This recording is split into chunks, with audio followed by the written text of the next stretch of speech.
میں تو اپنے دوستوں کو کہا کرتا ہوں کہ جب بچوں کو خرچی کے پیسے دیں تو اس وقت ہی ان کو تھوڑے سے زیادہ دیں اور ان کو کہیں کہ یہ کسی اپنے کمزور دوست کو دینا، راستے کے اندر کوئی سائل ہوا تو اس کو دینا، اور وہ بھی ان کی عزت نفس کا خیال رکھتے ہوئے۔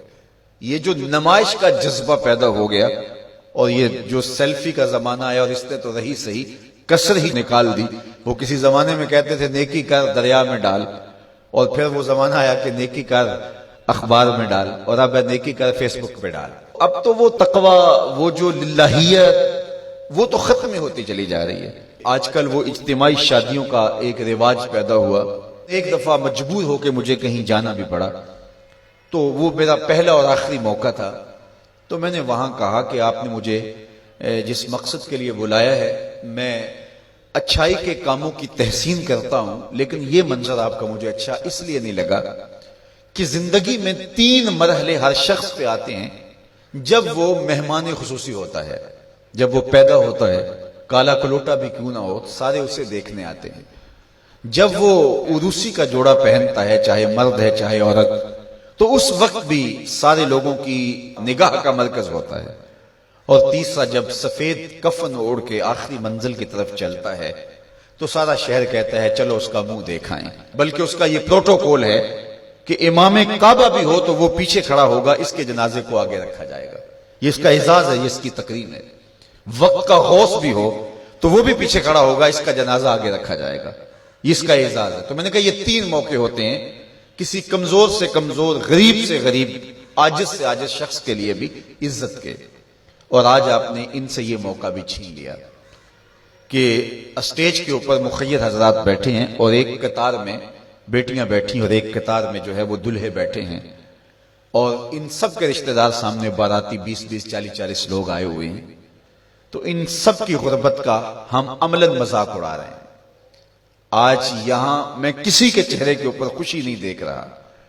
اگر مسکراہٹ ہے تو وہ مصنوعی مسکراہٹ ہے۔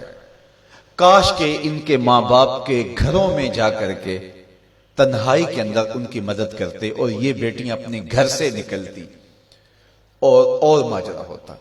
اب ان کی غربت کا گواہ آپ نے کتنے لوگوں کو بنایا، اور صرف اپنے اشتہار کے لیے۔ تو یہ مزاج پیدا کریں، عزت نفس نہ کسی کی مجروح ہونے دے۔ سب سے قیمتی شے انسان کی عزت ہوتی ہے۔ کبھی آپ نے دیکھا ہو بارش پڑی ہو اور کیچڑ ہو اور کوئی بندہ پھسل کے گر جائے تو وہ بعد میں دیکھتا ہے کہ مجھے چوٹ آئی ہے کہ نہیں، پہلے یہ دیکھتا مجھے کسی نے دیکھا تو نہیں۔ اس کا مطلب یہ ہے اس کو اپنی جان سے عزیز اپنی عزت ہے۔ تو مت کسی کی عزت پہ انگلی اٹھائیں، مت کسی کی تذلیل کا سبب بنے، مت کسی کی رسوائی کا ذریعہ بنے۔ لوگوں کو عزت دیں۔ جب تک غلامی موجود رہی، حضور نے فرمایا کہ جو خود کھاتے اسے کھلاؤ، جو خود پہنتے اسے پہناؤ۔ وہ تمہارے بھائی لگتے ہیں، ان کے ساتھ حسن سلوک کرو۔ جبکہ وہ آقا کا جوتا بغیر اذن کے چھو لیتے تھے تو آقا اس پر بھی کوڑے مارتا تھا، لیکن میرے حضور علیہ الصلوۃ والسلام معراج سے واپس پلٹتے اور کہا بلال تو کون سا نیک عمل کرتا ہے، میں نے جنت میں تیرے قدموں کی آہٹ سنی ہے۔ کیا خیال ہے ایک جملے نے دور غلامی کی ساری تھکن اتارنے دی ہوگی اور غلام فرش اٹھ کے فراز عرش پہ نہیں پہنچ گیا ہوگا؟ یہ عزت دیا ہے۔ علامہ اقبال علیہ رحمہ نے وہ جو ابو جہل کا کعبے کے پردے کو پکڑ کے زاروں کے تار رونا ہے اور حضور کے خلاف رب سے شکایت کرنا ہے، وہ لکھا ہے۔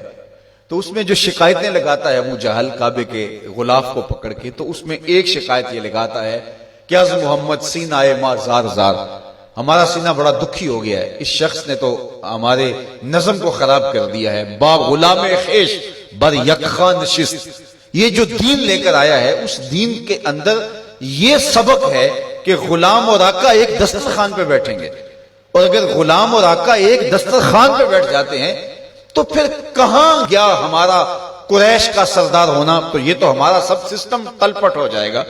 لیکن میرے حضور یہ دین لے کر آئے تھے، انسان کی بنیادی عزت کو بحال کرنا تھا، اور حجۃ الوداع کے موقع پر حضور نے پاؤں تلے جس طرح کسی چیز کو روندا جاتا ہے اس طرح کچلتے ہوئے فرمایا آج کے بعد میں تفاخر ختم کرتا ہوں، کسی عربی کو اجمی پر، کسی اجمی کو عربی پر کوئی فخر نہیں ہوگا، کوئی فضیلت نہیں ہوگی، نہ کالے کو گورے پر اور نہ گورے کو کالے پر۔